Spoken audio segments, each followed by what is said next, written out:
Hey, welcome back.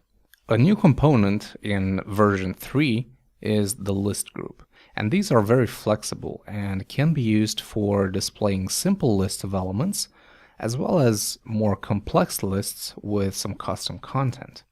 So the way you start is actually very simple. You start with an UL with a class of list group, and then inside you would have list items with a class of list group item that have some content. And in my case, I'm just going to say some content goes here. And let's do a couple of list items like 4, save, and there it is. This is a list group.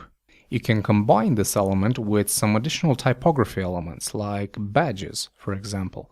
So if you have like a list group in a sidebar and you want to show a number on the right of each element, you can do so by adding a span with a class of badge. And there it is. Now you have a badge on each one. Now, if you want these items to link to somewhere, you can do an alternative.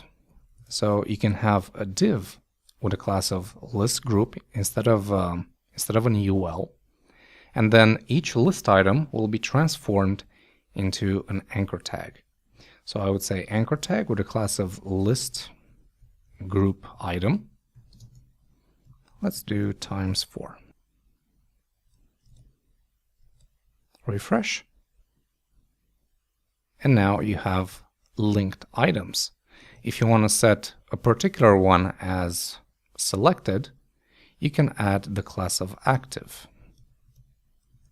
So now the first item is active. Now I'm just going to copy this list group because I want to show you some contextual classes. So we have the div class list group, and then on each list item I'm going to add this list group item success for one. I'm going to copy it and paste it on the other ones. I'm going to change the class names to info, warning, and danger. Now if you refresh, notice you have different colors. And this also works for the UL version, except they won't be linked anymore. If I take out the active class,